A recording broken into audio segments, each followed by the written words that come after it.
Welcome to the Red Room Podcast, episode 666. I'm your host, Scott Ryan, and we have a wonderful show for you today. I finally get to interview Cheryl Lee, who played, as we all know, Laura Palmer. I have been dying to do this interview for 27 years. She agreed to do it, but only if we did it live on the air. So we're about to start right now. I mean, this is just a dream come true for me. I can't imagine, and I can't, this is weird, my cell phone's ringing. I'm just, please, if you could just, hello? Ben and Bryon, it's Ben and Bryon, the Twin Peaks boys from Twin Peaks Unwrapped. Thanks for calling, guys, but I'm really busy. Yeah, you want me to what? Host your second annual Twin Peaks show, Twin Peaks Unwrapped year-end show, huh? Really, guys, I have enough podcasts. You know what I'm saying? I got the Buffy podcast, I got the 30-something one, the Red Room, the Scott Luck stories. What I don't need is another... No, I don't think there's anything you could say that would convince me that I'm about to interview Cheryl Lee right now live on the show. Oh, thanks, Ben. Yeah, I'm sure you will interview her some other time, and it'll be great. But I have her now. I'm sorry, what? No, I didn't know you were taking pictures that night. At the Great Southern, that was a long time ago. It doesn't... You got audio? You bastards. Oh, no. And you have video for what I did after that?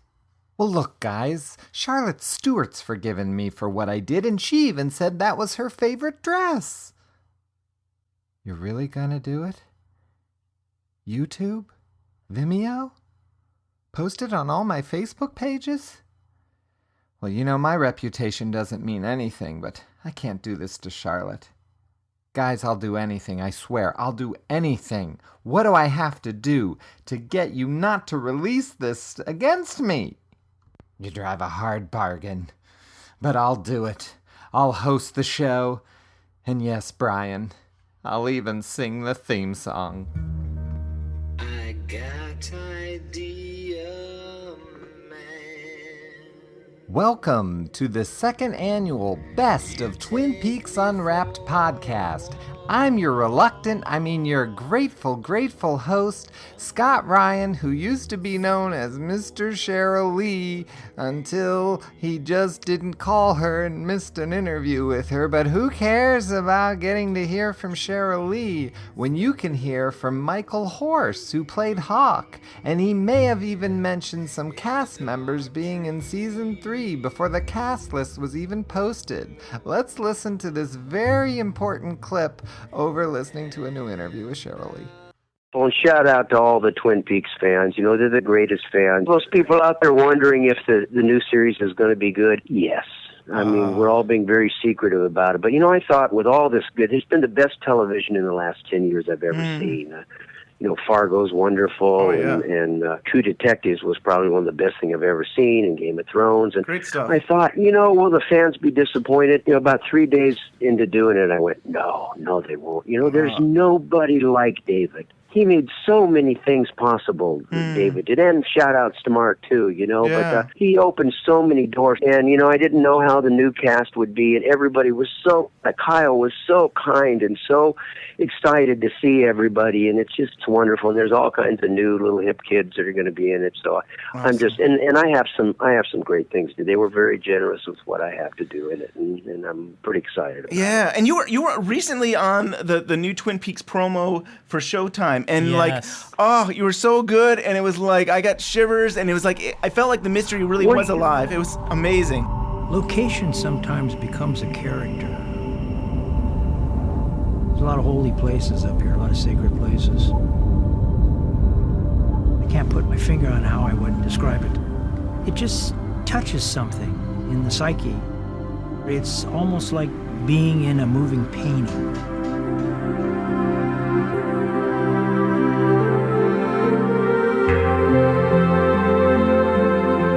You know, I don't like to be interviewed, and I'm just sitting around with nothing to do, and they say, well, you talk to these guys, and I want to be nice to them. So I wasn't, trying to be deep or anything. I was just telling them how I feel. And the Hawk was a wonderful character. He did away with some stereotypes, held some mirrors up to others. He had a sense of humor. If I ever done anything in my career, that's something I can really, really be proud of. I'm going to tell you guys, when you see Andy and Lucy in this one, you're just gonna, you're gonna bust up. They're better than they ever were. Fans they're not going to be disappointed. Well, that must have just been amazing to get to talk to someone who was actually on Twin Peaks, like an actor or something, and then record it and share it with the internet. Wow. It just must be wonderful to be Ben and Bryon. And they started off this year with interviewing Michael and Keith, who started the Citizens Opposing the Offing of Peaks, C.O.O.P. This was the 1991 campaign that saved Twin Peaks. What, did it not work until 2017 that it's coming back? I'm not sure. Let's listen in and find out. It really kind of started out as, well, we had a group of friends who were pretty upset, bummed out that the show was on hiatus, probably wasn't going to come back on the air. We couldn't afford any of this. We were 20-something new guys in Washington. We knew a lot about PR, and we had the technique. Both of us had just come off a national presidential campaign. So we knew all about media markets and how to move the needle. But we had no money. So in order to do it, we got permission from David Lynch to make an official Twin Peaks T-shirt that he would just give us exclusive license to. It wouldn't bother us about license fees. Bryon and I can't go and find his phone number and call David Lynch up and say, hey, can you do this? How did you reach out to David Lynch? Well, that's a great story, and we actually did. I mean, that's the beauty of how this thing happened. Just like the reporters, David Lynch called me at my office. Wow. And I'm saying I can still remember that day when I picked up the phone, and it was like, Keith, David Lynch here. And he was like doing like, he's like, I want to tell you what a great job I think y'all are doing. And I'm sitting there thinking, I'm like, and he kind of paused, and I was like, oh, fuck you, Mike. It's like, I started laughing, like, I know this. He thought it was me. Yeah, I thought it was. And then Mark Frost was on the phone too. And I was just, at that point I was kind of like, holy shit, it was really something. And that's when he said, I appreciate what y'all are doing, and, let me know, what we can do to help. We think it's making a difference. In 2.5 weeks, we had over 10,000, was it 10,000, Keith? About 10,000, I think, right? Yeah. In 2.5 weeks, we gathered the names and addresses and telephone numbers of 10,000 people, and that was via U.S. mail. Wow. You hear about viral videos. Can you imagine what we could have done if we had the internet at our fingertips? Right. ABC would have been underwater. I mean, we had a reviewer who wrote something we thought was insulting about the show, so we sent out a mailer, which cost us each one 25 cents or a little more, encouraging people to send that writer a can of cream corn. And we understand that person was buried in cans of cream corn. Everybody's talking about Agent Cooper, Audrey Horne, Children Holding Cream Corn. Bob Iger. Here's a fact. Twin Peaks, we want it back. All we are saying, I'm a wholesale sale, is give Peaks a chance. I'm Audrey Horne, and I get what I want. All we are saying, is give Peaks a chance. Nearly time to shuffle off the buffalo. I wonder if maybe they could start a new campaign to save me from getting my Cheryl Lee interview back. You know what? It's time I just get past it. I can't keep this up anymore. I, of course, love the Twin Peaks boys. They get interviews with people like Richard Saul Wurman. I mean, come on, who doesn't know him, right? Well, actually, he was the guy that put the Twin Peaks Access Guide together, which for years was kind of something that maybe didn't seem that crucial to the story of Twin Peaks. But now with Mark Frost's new book, I've actually been going back to the Access Guide and comparing. So the boys were smart this time. They got Richard when the rest of us were looking the other way. Let's listen to Richard talk. I know you have questions for me, but I would like to start off with what seems like a simple-minded question, but it's how did you find me? I did Twin Peaks Access a number of years ago, but it's one of the oddest things I've done in my life. If you've taken the trouble to Google me, you will see that. It doesn't have a major place in my curriculum vitae. I've done, 90-some books, and this was a one-off strange experience to do this book, which was triple and quadruple jokes on itself. And I hope you have a copy. Did you find a copy? I've been a fan for 25 years, so I think whenever this first came out, I think it was June of '91, and as soon as it came out, I bought it. So I have a torn book from 25 years ago here. But I'm 81 years old now. Wow. And I've done about 90-some books, and several of them major atlases and things on learning theory and cartography, and a lot of guidebooks to cities. And this was just something that occurred that somebody knew somebody and said, this would be funny to do a takeoff on your Access guides, which were very popular at this time, and to make fun of your Access books at the same time making fun of Twin Peaks, and do a kind of layered joke on joke on joke on it. And if you do really read it, you'll see it's very odd. All the maps, all the street names are named after my kids and friends, and all the maps we did all the maps from scratch.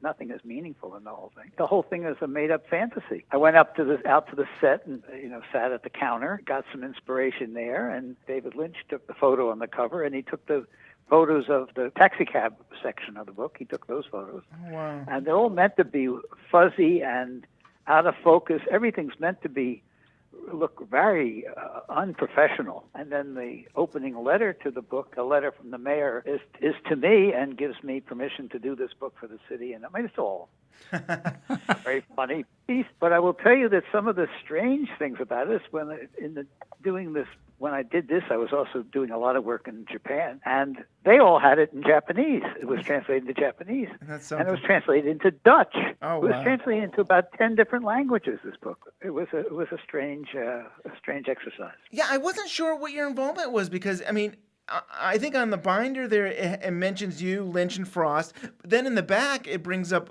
writers from the show and other people, art direction, but there's no mention of you. So it was so unclear what your involvement with the book was. Done by my office. We did all the layouts. We did all the artwork.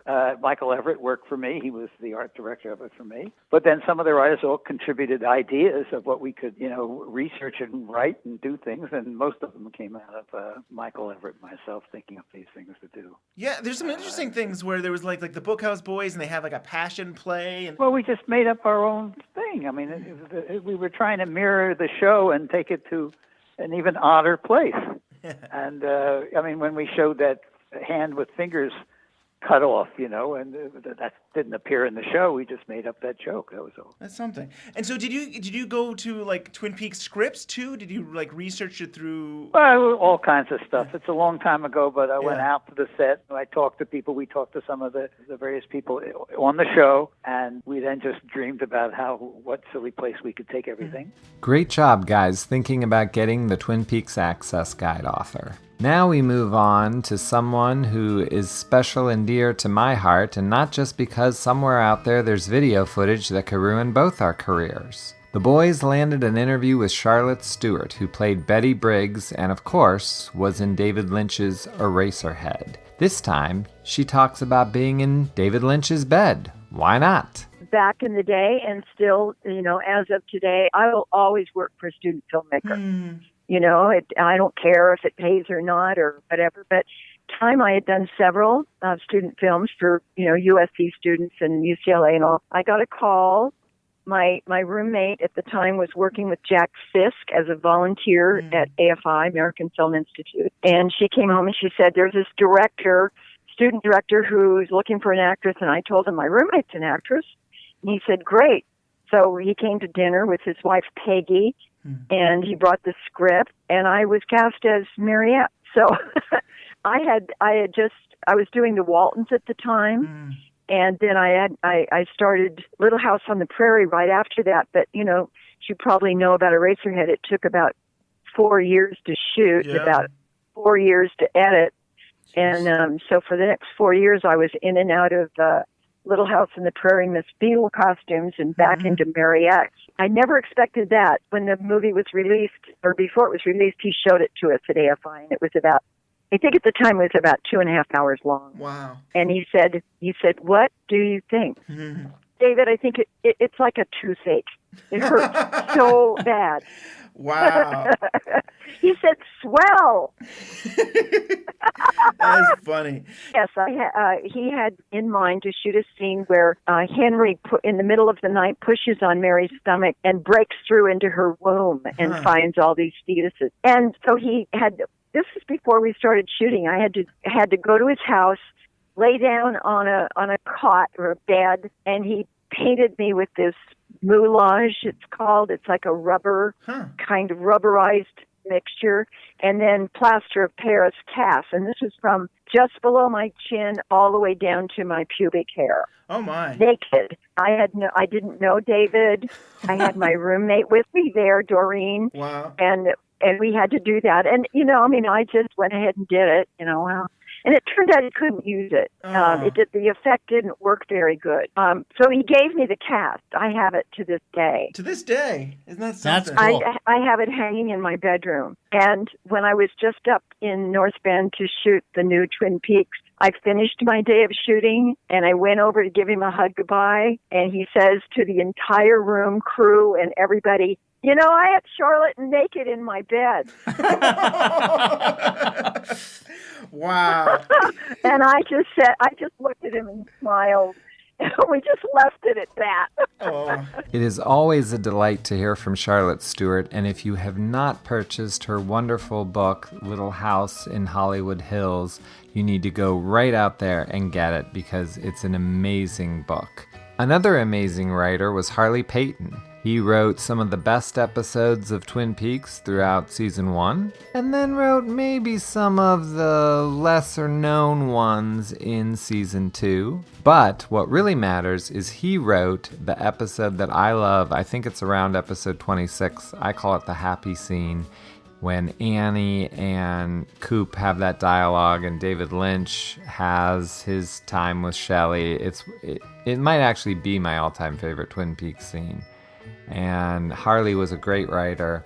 Let's listen to the boys interview Harley Peyton. Oh yeah, mine. I came to it kind of in the same way. In other words, Mark and I were both in the same baseball stat league, right? and he had a team with Bob Engels, and they were in this league, and that's really how we met. And we became very friendly over time based on that. And then one day he called me and said, "Look, I did this TV pilot with David Lynch, of all people. You should come see it. We're doing a screening at the Directors Guild." So I went to it, saw that 2-hour pilot. Like everybody else there, just had my mind blown. Yeah. And I went up to Mark in the lobby afterwards to congratulate him and said, "Look, if you need, I've never written television before, but if you need anyone to write an episode, just call me because I'm ready to go." And he, luckily for me, he then, said, "Great, come and write." I guess it would have been the 3rd. And he was so happy with that he said, "Oh boy, come back and write number 6." He did that as well in that first group, and then came back as a producer and writer in the 2nd season. But as they say, it's who you know in a weird way, and that's one of those circumstances where it's just based on our friendship. And as you said, Mark liked to bring in a lot of people who we know him, and Rick Giolito in Invitation to Love was his brother-in-law. So there's all that. He was very good about that. But that's really how it kind of started for me, and it was obviously a pretty substantial break. Yeah, and I don't know if it was Brad Duke's Reflections book, but somewhere you had mentioned it was like midnight. Mark Frost calls you and says he likes episode 3 script. That it was like. Well, yeah, yes, that's true. I'd written the 3rd episode. I had no idea what they would think. I mean, it was of course, Laura Palmer's funeral. I went in all sorts of crazy directions with it and had a great time writing it. And really, the process was very much like it would be throughout the entire show, which was you'd sit down with Mark. He would go through an outline with you that he and David had worked on, or a story, and then you're given a lot of freedom within those scenes to kind of navigate as you could. And so that's how. But I had no idea how he'd react. But yeah, the phone rang. It was like close to midnight, and he had just finished reading the script. And look, he was thrilled, and I came to know later why he was thrilled, because when you're running a television show, just to know that you have a writer who can write something that you feel you're not going to have to rewrite substantially, that you can count on, it's a rare thing, and it's something that, when you read it, you know it. So I didn't really realize that then, but that's certainly what he was reacting to. And yeah, from that moment on, we were sort of joined at the hip. We became great friends during the course of the show, and we used to have lunch every day and talk about it, try to figure things out. And again, I mean, it was an extraordinary experience for me. I want to say, going back to the first season, that just so everybody knows that, you were nominated for an Emmy for that episode 3 for outstanding writing in a drama series. So, I mean, I think you should have won. It's an amazing episode, the funeral episode. It was. I mean, every scene is incredible. Like, there's just so incredible beats for each scene. Great television. I mean, what a wonderful job you did with that script. In my experience, and even over the years, the best episodes of television that you write are ones that have a sort of thesis and have a kind of idea behind them, and you don't always have the opportunity to do that. But because this was Laura's funeral, it was really it was an episode about death. And so everything I wrote that's what I was always thinking about, how these various characters are going to respond to that. And, that's very rich material, and the actors were all so wonderful. So, and that was just a lucky break. I mean, when Mark said to me, here's what's happening to 3, I just thought, oh man, I knew that I was in very good shape. I was in very good shape right from the start. Yeah.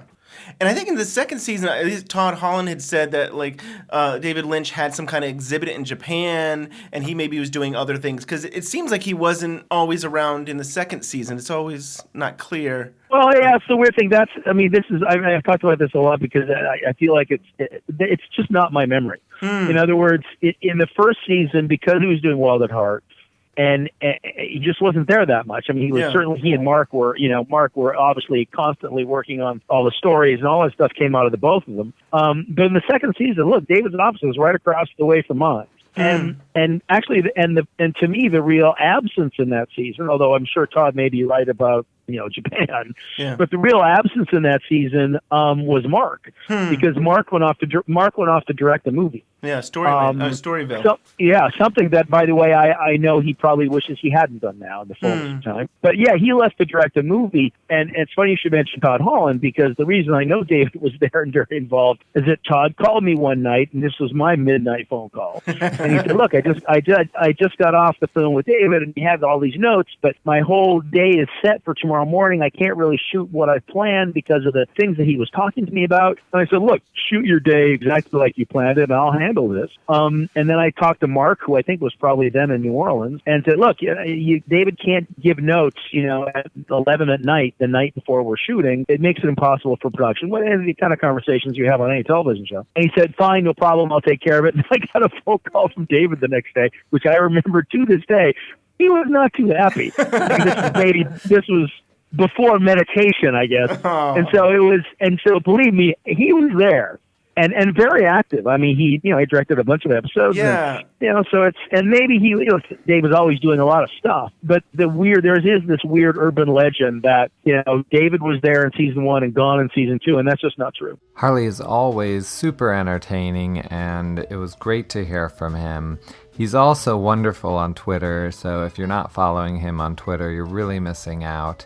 I have to say, I'm kind of liking this. This is pretty good. Maybe I'll do this for a living now. Just go on other people's podcasts and do their best of. I mean, they have a lot of celebrities, so it's all been those people. That's probably why they haven't had a clip of me on, but they're probably not doing just regular people or anything. But let's see who we have up next here. We've got Joel Bocko from Lost in the Movies. He's a blogger. I'm a blogger. I mean, they have him on there? I mean, I guess. So maybe he has something really great to say. Let's listen in on Joel Bocko. Joel, when you first watched it, maybe the first time, and we went from 16, where Leland dies, and it seems like the Laura Palmer storyline is over, and he's like, "Oh, where's Bob now?" And then the next episode, we're into 17, and we're at a funeral, and it seems like we're just done with Bob altogether. And Cooper basically says to Sarah Palmer, it's like, you'll never see Bob again, basically. What did you think about that? Funny.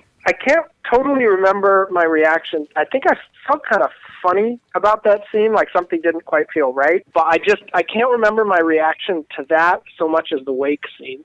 I just had this funny feeling in like the pit of my stomach, and it was like getting worse as I was watching it.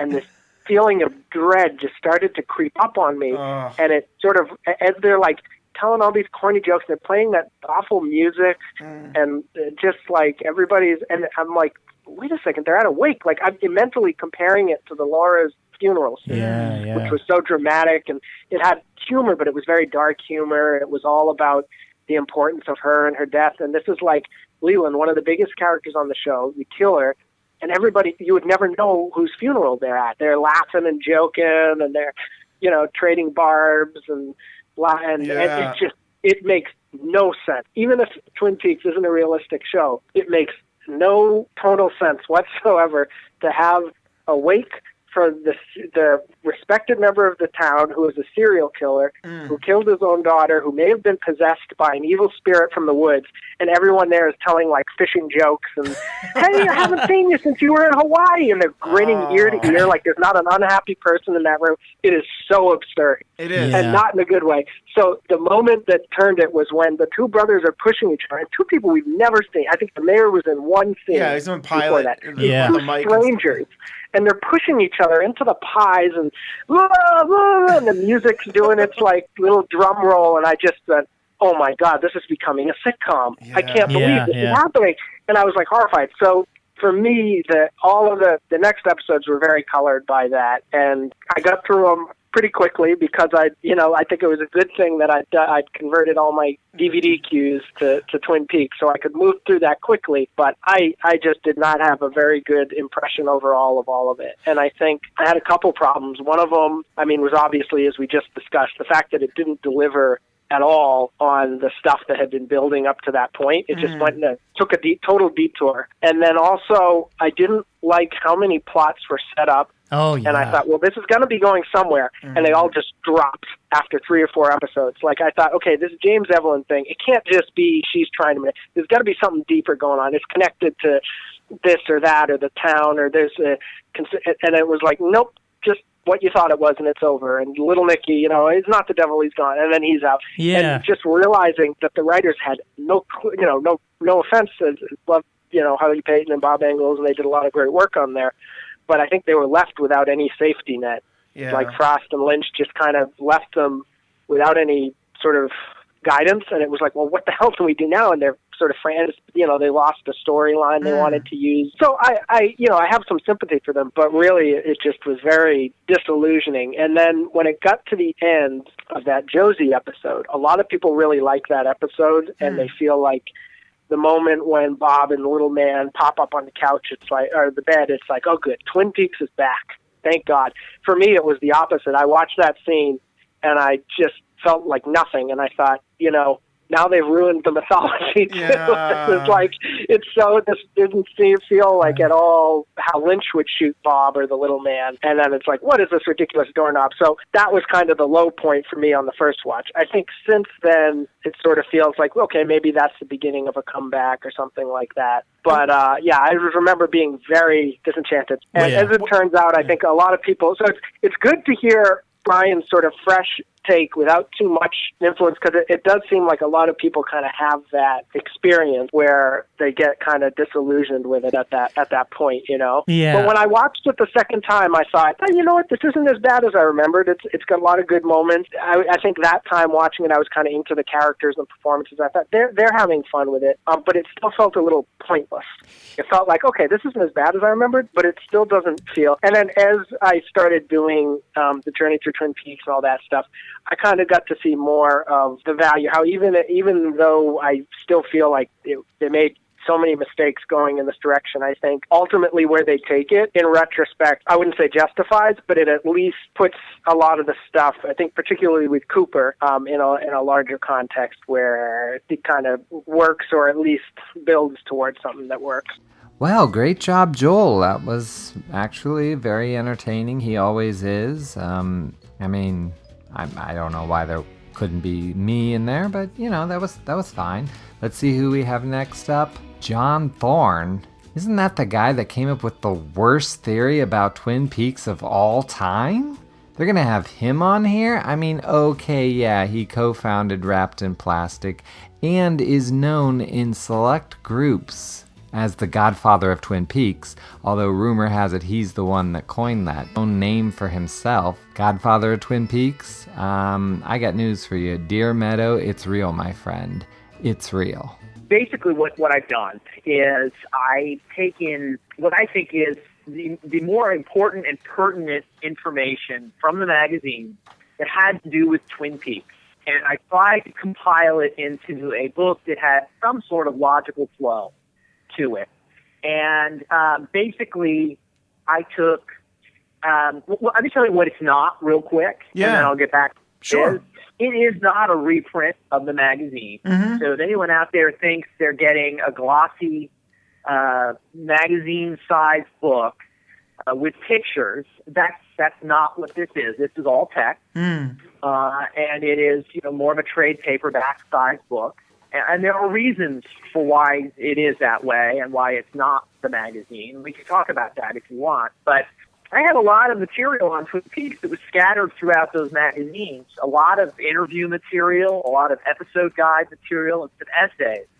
And I thought it would be nice to try to pull it all together and have it in one place so that if you had the magazines already and you kind of wanted to have a sort of a quicker way of getting to some of that, then the book is there for you for that. If you don't have the magazines and, you don't want to try to track them all down, many of which are out of print, right, then at least what you've got here in this book is, really all the Twin Peaks, the deep Twin Peaks stuff.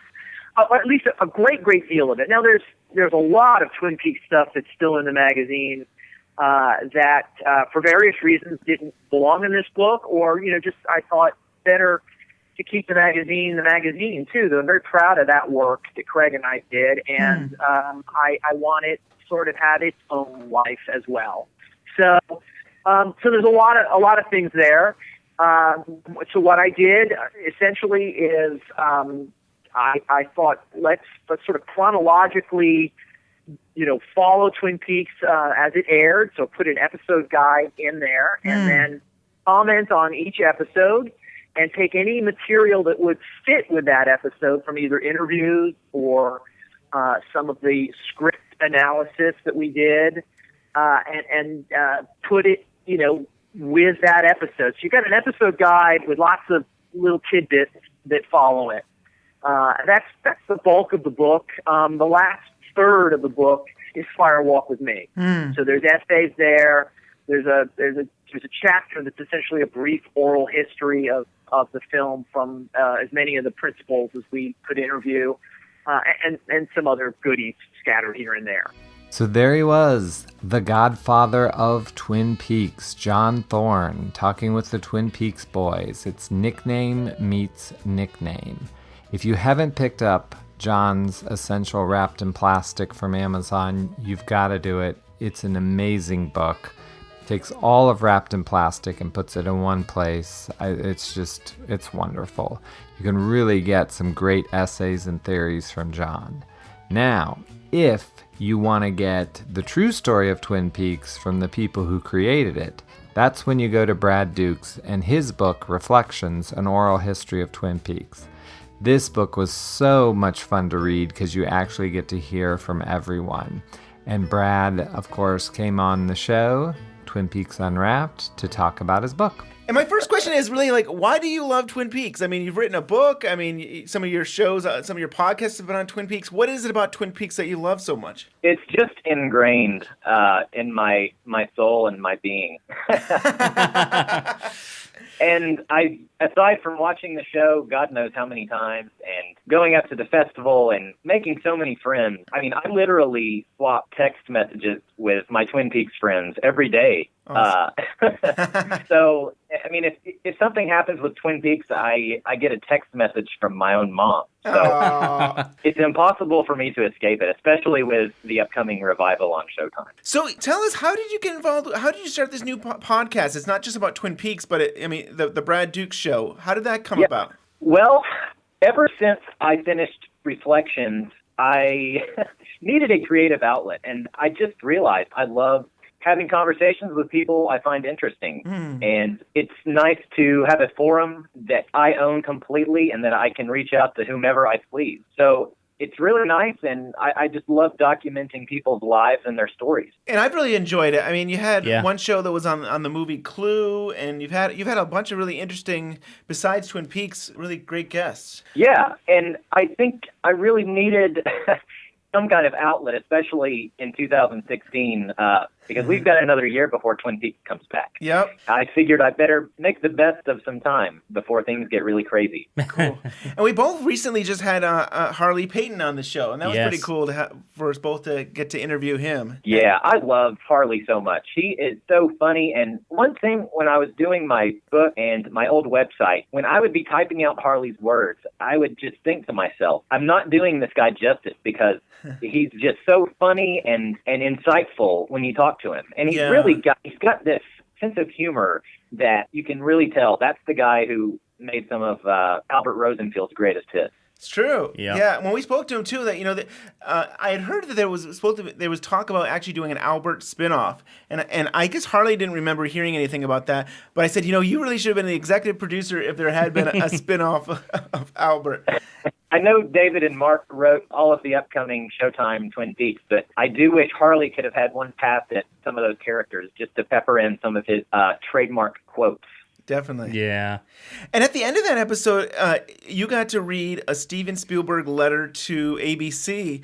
Can you share with us how you got that letter? Oh, yeah. Well, this is kind of funny. I had a long-standing email correspondence with Michael Ontkean while I was doing my book, and he really didn't want to talk to me on the phone, so we would just swap emails. I mean, I don't know how many we've traded over time, but one day he found this big box of Twin Peaks memorabilia he had kept with pictures and stuff. And I just remember looking down at my phone, and he had attached it on an email. It was so interesting to read that, what Steven Spielberg had to say. As I mentioned in our conversation, I have this letter that Michael Ontkean had sent me that Steven Spielberg had written to Bob Iger, the president of ABC Entertainment back in the day, while Twin Peaks was on indefinite hiatus. There was a real-life cliffhanger where Twin Peaks was almost canceled, and thousands of fans rallied the cause for Twin Peaks to save it from cancellation. So the letter is dated February 25th, 1991. Here we go. Dear Bob, I was very sorry to hear that based on low ratings, you've decided to take Twin Peaks off the air. For whatever it's worth, I wish that you would reconsider this decision. Twin Peaks has been my favorite show on television, the best drama series I can remember for the last several years.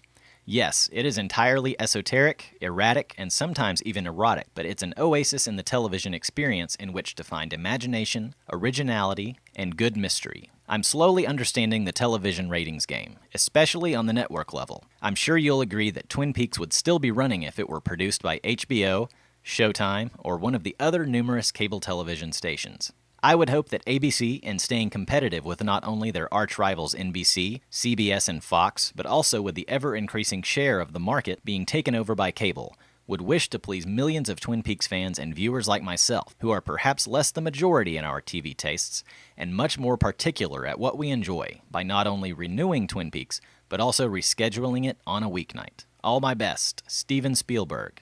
Wow, Steven Spielberg. He called Showtime 25 years ago. Well done, sir. I'm just thinking this could maybe be my new job. Like, I'll just go from podcast to podcast and support other people and everything. I mean, this is just so awesome to not even be on this damn show. Let's see. Next, they have on the person who cut the hair of Little Nicky's mom in real life. Oh, I'm not playing this clip. No. Now, this is ridiculous. We don't even care about Little Nicky. Why would we care about her mom's hairdresser? They talk to them? No.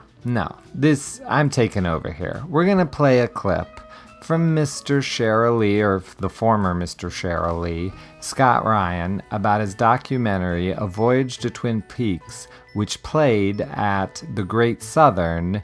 And, of course, it played hours before some horrible video footage was taken and landed me here. Let's listen to Scott. As the 25th anniversary of Twin Peaks approached, I decided it was finally time to make that trip that I'd been invited to back in '93. My wife and I purchased tickets to the 2015 Twin Peaks Fest. I'd waited long enough. It was time to go see the place where the world of Twin Peaks was created. Scott Ryan from the Red Room podcast. You just had your premiere of your new film. How did it go? I think it went really well. I was very excited. I couldn't believe the reaction, to be honest with you, mostly from Charlotte Stewart, who plays Betty Briggs in Twin Peaks. She was there.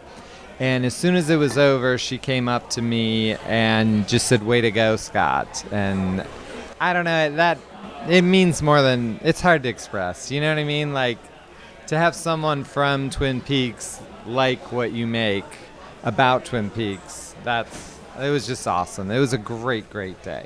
The love of the fest is there. That is what Charlotte Stewart said. I know that on this podcast that people are tuning in right now, you will hear Charlotte Stewart do a reading, but she mentions my film, and that was like a highlight of my entire life. I'm going to start in the fairly middle of the book. It's around page 84. And just a little background, which is the other part of this chapter. I, at the time, was living with a man.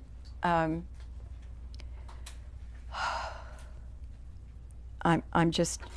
sorry. That movie that I just watched tonight just completely undid me, seeing Catherine and all that. So, okay, I'll catch my breath. I was living with a man named Robert Greenfield, and he was John Thorne from Wrapped in Plastic. He told me that he felt that was the highlight, my film. And I'm not bragging, I'm trying to decide, what do I do with this? I'm a comic at heart, and I'd rather someone say your film really sucked, but to take complimentary comments is not my strong suit. It's not the Ryan way, you know what I'm saying? That's why Brad Dukes and I are thinking of filming a mockumentary sequel to it called Two Assholes Voyage to Twin Peaks, where we just screw up everything. So look for that. That's what's next. You're asking me what's next? It's Two Assholes Go to Twin Peaks. Well, that really classed up the show, I felt. I mean, that really went into something there. Now this podcast is starting to feel real comfortable. While we're feeling all classy here, we've got Francine from the Pink Room, the David Lynch Burlesque. They hold the only Miss Twin Peaks pageant in the U.S., and it is this January at Joe's Pub in New York. You can go out to francineburlesque.com for more information. And I know what you're asking. Am I going to enter? Okay, well, here's the thing. From what I understand, if you win the Miss Twin Peaks contest, 25 years later, you just totally disappear. So it's not worth it for me. Let's listen to Francine. Hi, guys. Thanks for having me. Thanks. I remember we had you on and you were telling us about a Miss Twin Peaks event that was happening, I think, around in December. That event actually sold out, didn't it? Yeah, well, actually, in December, we had our X-Files burlesque show. And then the following month, at the end of January, we had the Miss Twin Peaks pageant. And it was the second year in a row it sold out. It sold out even earlier this year, though.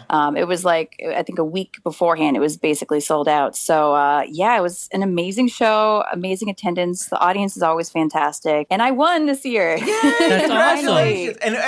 And what did you dress up as? Well, I should say, I didn't win. I should say Nadine Hurley won. She's been competing for the past 5 years. So I'm excited that she finally has a title.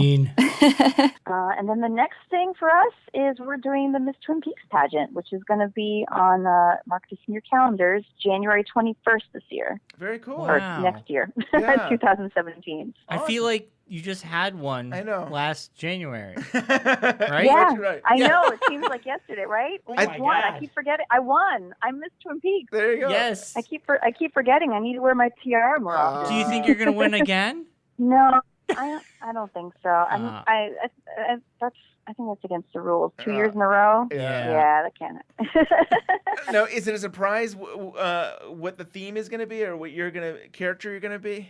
That's going to be a surprise. Yeah. I will say this, that we are going to mix it up a little bit this year. So people who have seen it, we're still going to have, your fan favorite characters and all that, but they're going to be new performances and some new surprises. So I'm really excited to put that together. Yeah. And maybe we'll even know when the new series comes back. Maybe they'll have a date for us. I keep thinking maybe February 2017 they'll bring the new show. I'm hoping. I hope so. I'm really excited to find out the date. The moment I find out the exact air times of it, I will clear my calendar so I can watch it in real time. Really? I know. We get to watch it real time. Yeah. And get the experience. We got to wait every week. Right. And it might be split into 2 seasons. Yep, there's talk about that. I don't know.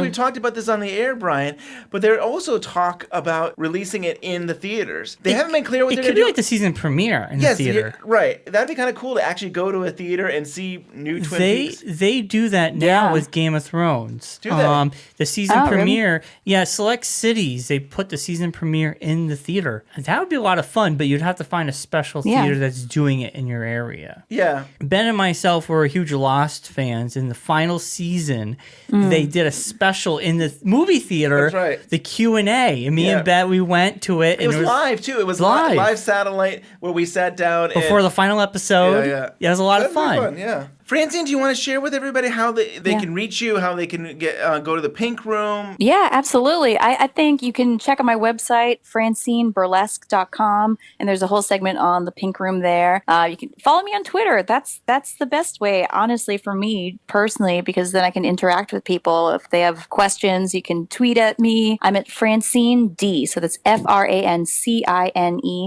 Or you can follow Pink Room Burley Q is also on Twitter.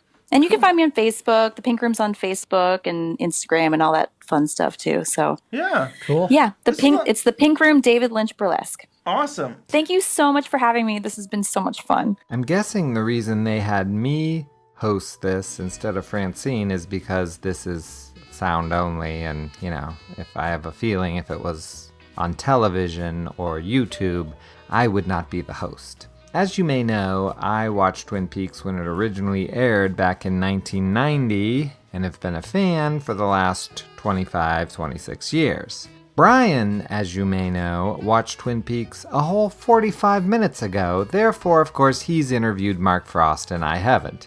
Seems totally fair to me. But Mark Frost came on the show to talk about the secret lives of Twin Peaks. And I should maybe take this time to follow out a court order that Barnes & Nobles gave me to say that whole story I put on YouTube about purchasing the secret lives of Twin Peaks early and tricking the manager and the kid working there, that was just funny. I didn't do any of that. I mean, that's just, come on. You know what I'm saying. You know what? I think Barnes & Nobles is going to forgive me when my 30-something book comes out in 2017. I'm sure they're not going to, put it in, how to build a wagon section or rip the cover off or things like that. No, I think we're going to be fine. Let's listen to Mark Frost. Let's get off this subject. What do you hope people get out of this book? What do you hope the fans think of the book? Well, I think I never try to kind of direct people toward what I think their reaction should be. Yeah. To me, a book is a sort of gift you leave by the side of the road, and it's up to the person, the passerby, who picks it up and has a look to decide what it is and what they get from it. My hope would be that it gives you a read that is an experience that in its own right stands alone, but one that also enriches and deepens your appreciation and knowledge of this world that so many people seem to like to visit. Well, it really is an honor. I mean, I've been a fan since the beginning, and you've done so much for the community, and I'm just so impressed with this book, and I thank you so much. We saved one last Mark Frost question for this show. This one's for you, Christian. So you played a reporter in Twin Peaks. Cyril Pond. Cyril Pond. Yeah. I don't know if you know that. So in the 1920s, 1930s, there were these tribute Sherlock Holmes books, Solar Ponds. We were wondering if maybe you got the last name from that character. You're the first person who's ever picked up on that, but yes, that was a little bit of an homage. I think I posted something about saying it was Ponds with a D, and Mark Frost responded to me, I believe, and clarified that it was an N. And I think I again posted again with the D, and it probably took me twice to realize, oh, he really means that is his last name, P-O-N-S. And you're arguing with the creator of Twin Peaks. He's like, I know what I'm talking about. And the reporter was also in Storyville, or I think maybe it was deleted out, but originally Mark Frost played both the reporter in Twin Peaks, and then he was going to be in the movie Storyville. Great job, Ben and Bryon, in getting Mark Frost. You know, we're all out here and we love Twin Peaks and we're doing all this stuff, but to be able to have the moment where you get to talk to one of the creators of this masterpiece is something you guys should really be proud of. And I mean, in all seriousness, like, that is an achievement to get Mark on your show, and great job. One of the greatest things that happened to me this year was getting to go to the Great Southern and do a panel with David Bushman, Arthur Smith, Brad Dukes, John Thorne, and Twin Peaks Unwrapped recorded it, and they played the panel on their show. It was really cool. I hope it gets to be a yearly event. I loved getting to host a panel. Just as an aside, it's kind of funny. The Great Southern actually did not blackmail me to get them to host their panel. You know, they actually asked me early and I prepared, which, I mean, I know Ben and Bryon sort of have their way of doing things, but, you know, I'm just saying. Let's take a listen to a snippet of that panel from the Great Southern. Just to start off with, I have this idea that Twin Peaks has two sides to it, the Laura Palmer side and the Agent Cooper side. And I'm curious if each of the panel would go down and say which side you would fall on as who leads the story of Twin Peaks. Is the story of Twin Peaks that Laura Palmer leads you through it, or is it Cooper as being the fresh eyes to it? Arthur, you go first. Which side would you say, I mean, we love them both, but if you had to pick, which side you fall on? Right. Well, I guess in classical narrative terms, Cooper would be the protagonist. He's our sort of point of view character and way in through most of the series. And we actually don't see that much of Laura until Fire Walk with Me. So for me, Cooper is really the character I follow. All right, Dave? I would agree with that from a narrative point of view. And I think the other point that Arthur didn't mention specifically is that Cooper more or less arrives in Twin Peaks when we do. He's the outsider, and Laura, of course, lives there, and you know, she's been there all her life. So I think we're meant to identify with Cooper. I think Laura Palmer, I don't think she was meant to be such a huge character. Like, I think the character in the mystery sort of took on a life of its own. And people from the network that I've talked to at ABC, they didn't really expect Who Killed Laura Palmer to be a national catchphrase. I mean, it was almost like something you'd see on bumper stickers way back when. Mm-hmm. So for me, Dale Cooper's my favorite TV character of all time, so I think he is the man steering the ship. It's definitely Laura Palmer. I think David Lynch wants you to think it's Laura Palmer, and I think that's why he made Fire Walk with Me. I think Fire Walk with Me is his way of saying, now go back and watch the series and keep all of this about Laura in mind while you watch it. I do believe that the series itself, obviously, is the story of Cooper investigating Laura, but Laura is a presence throughout the show, and then the film really kind of puts her back in the front of everything. So I believe that David Lynch wanted you to be thinking of Laura Palmer while you're watching the show, and that's why he made the movie. So I just don't think that that's the same question, though. I think what you're asking, I think what David Lynch wanted was one thing, and what Mark Frost wanted was something else, but I think what you're asking is I think after David Lynch makes Twin Peaks, that becomes just another interpretation of Twin Peaks. So yeah, I sort of answered that from a personal perspective. Well, I also think it's Laura Palmer. It would be my answer, too. I think that the story of Twin Peaks is the story of Laura Palmer, and the way I would prove that would be that the end credits throughout the entire series is her homecoming picture. And, right. You know, and Lynch even puts her face in the coffee cup in the last episode. Right. So I think Laura Palmer is the center that brings it there. But there's no right or wrong answer. It's just fun. So I want to take the audience's poll. I think the story of Twin Peaks is the story of Betty Briggs.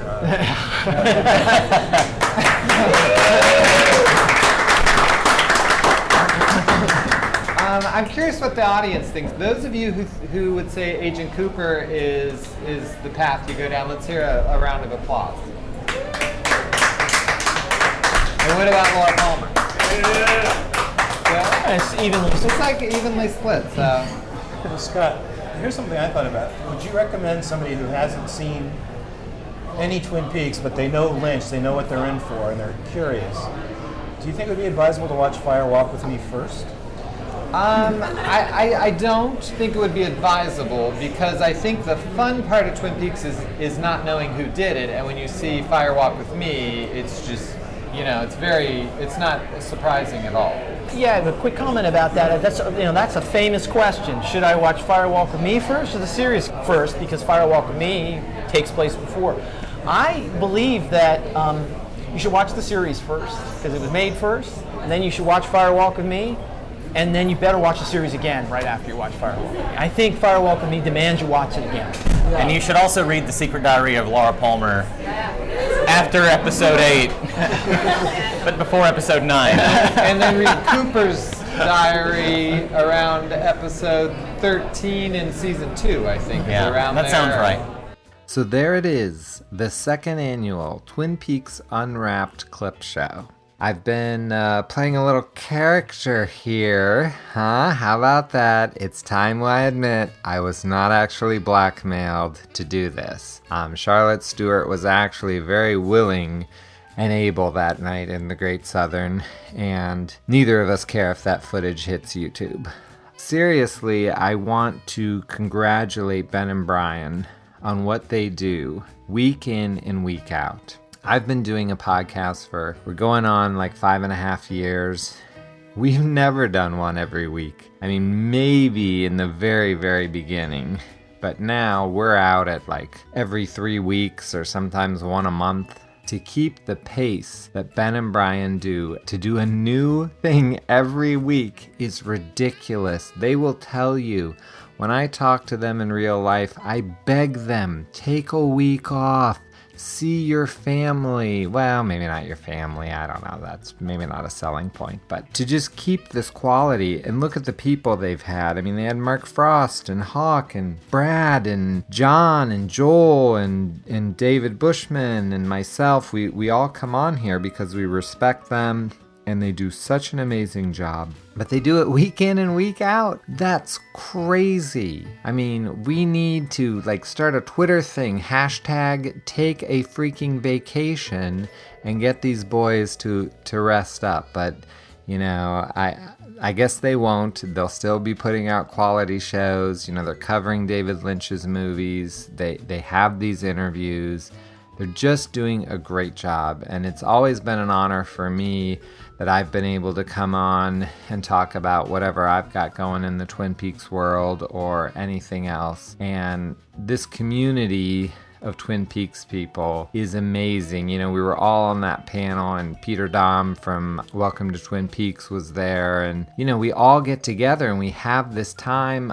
Maya, who writes Twin Peaks blogs off the Red Room, we get Courtney who helps out, and I'm leaving out people, I'm sure, and I don't mean to be, but there's a community of Twin Peaks that, is inspired by what Mark and David did. We want to put our 2 cents in as well, which is why there's so many books out. In fact, while we've recorded this podcast right here, Ben and Bryon have interviewed 3 more authors who are writing new Twin Peaks books, and they've put them out in this amount of time. So thank you for listening to this clip show. Thanks to Ben and Bryon for supporting not just your own podcast, but all of Twin Peaks. Follow them on Facebook, follow them on Twitter, and rest assured that while you're at home, sitting there eating a bag of Oreos on the couch, Ben and Bryon are out there recording a new podcast just so when you're in the car, you actually don't have to talk to anyone. You can just listen to them. Thanks, and we will see you in those old sycamore trees. Can he kill a clown? They call a Sandman.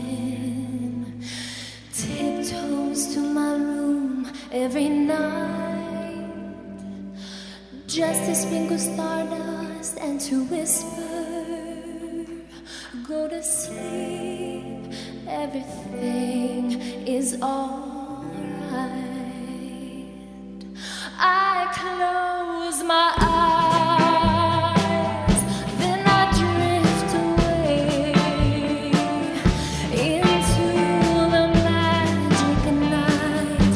I softly say a silent prayer, like dreamers do.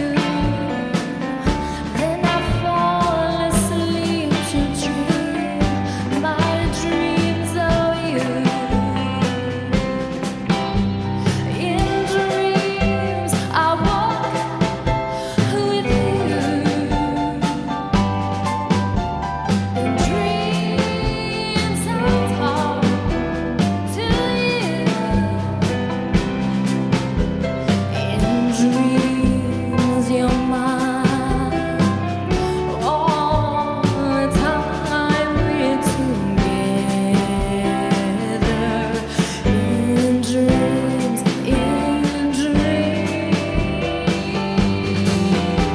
but just before the dawn, I awake and find you gone. I can't help it, I can't help it if I cry. I remember that you said goodbye. It's too bad that all these things only happen in my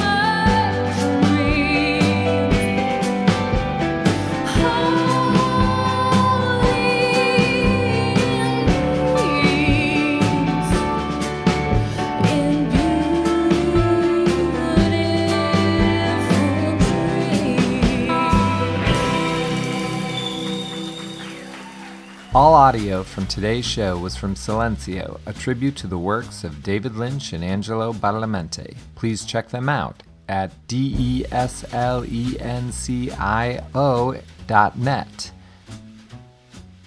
Of course, I actually did sing the opening song, and that is not from Silencio, but, you know, I'm sure it's correct.